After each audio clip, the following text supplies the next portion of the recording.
Ladies and gentlemen, Jimmy Talent. Who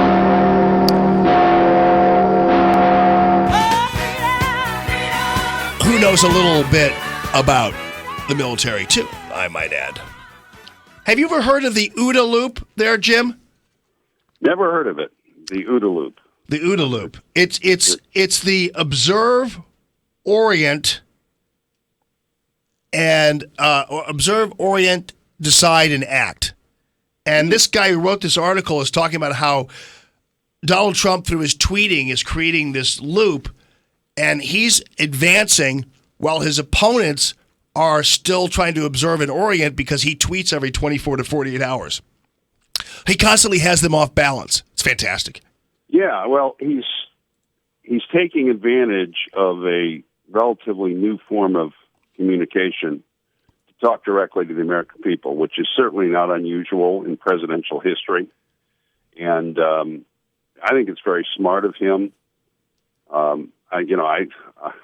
His opponents are still trying to figure out how they can, attack him effectively, and they're going to continue doing it. But I think it's really smart, and especially given how the media was discredited in this campaign, and that was a lot of what Trump did as well.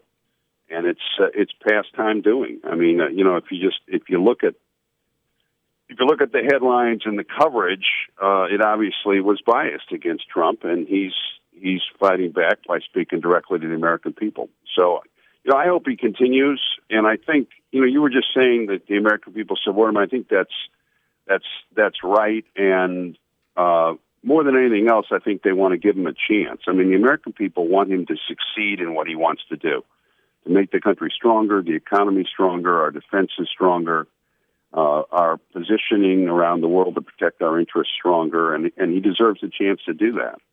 Yeah, no doubt. And it's also interesting how the disconnect between the media and even some of the pundits who are out there worrying about the fact that there are so many people in the military being appointed to his cabinet. And most of us are like, okay, so the Secretary of Defense has been in the military. And what's the problem with that again?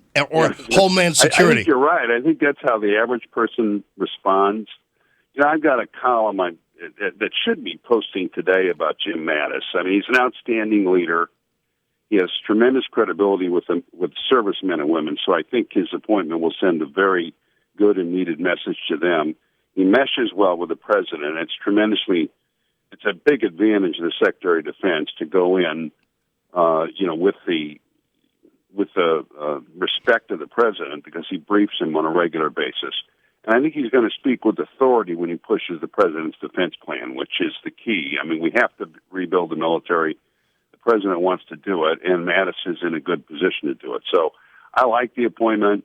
And as for the others, John Kelly, one of the reasons these guys rise to the point that they rise in the military is they're good leaders. Now, there's more to being a cabinet officer than that, but going in, that's a good sign. So, I like his appointment so far.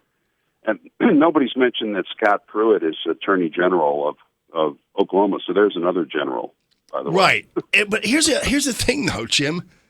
We have to have lectures from Shepard Smith about how America has a long tradition of separation of civilian and military. We get it. We understand. But these guys aren't – I mean, Mattis is 7 years or a little under that, right, out of retirement? Yeah, I think it's only 3, but 3, okay. You're right. They're not in the military anymore. I mean, not appointing active generals or flag officers to these cabinet posts. He's appointing the people that he respects, he's talked to, he thinks are the people who can carry out his policies, and he should be given an opportunity to be successful with these people. And they ought to be confirmed. They ought to be confirmed quickly, unless something comes up that we don't know about. Something surprising in the process. Right. And then the administration needs to get out of the gate quickly, which I hope they're planning to do. Well, when did the 7-year? When was that 7-year rule? You got to be out 7 years. Where'd that come from? I think it comes from the 1947 National Security Act. I think it's basically a good rule. I haven't supported as other people have getting rid of it totally.